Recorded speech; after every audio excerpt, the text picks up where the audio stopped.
Am I John? You're John. Or do you want to be John Kittell for this one? Yeah, I'll be John Kittell. Hey, I'm John Kittell, and I'm going to give you a little synopsis of NeoMetal's history.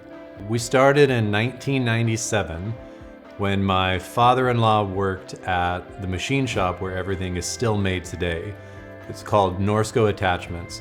One of their machinists knew somebody who knew Jim Ward. Jim Ward started Gauntlet, and they needed additional capacity to machine their jewelry.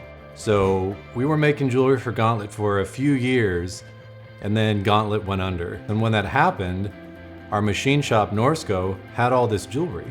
And my father-in-law, Ted, went to my mother-in-law, Sue, and said, how would you feel about selling body jewelry? You want me to do what? And not knowing anything about the industry, Sue decided to set up a shop in her closet and just start calling piercing studios around the Bay Area. The first year they went to APP, my mother-in-law made cookies in the shapes of barbells, iced in blue, and from that point on, piercers just loved them. They kind of took on Sue and Ted as an extension of their family. By listening to the piercers and working closely with our machine shop, they were able to keep up with the demands from the community. Well, this is the late 90s. Piercing was becoming a little bit more mainstream, and more people wanted smaller pieces of jewelry. People were asking for, hey, can you do 18 gauge? And my father-in-law was thinking, well, it's really difficult to machine those internally threaded bits. So he worked on some designs and came up with a threadless body jewelry. And in 1997, they patented the threadless technology. NeoMetal and Norsco became separate entities. NeoMetal would be the side that sells the jewelry, and Norsco would be the side that manufactures the jewelry.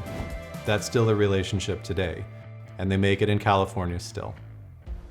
I came in about 9 years ago, and the idea was for me and my brother-in-law Mark to take over the company and to allow Sue and Ted to retire.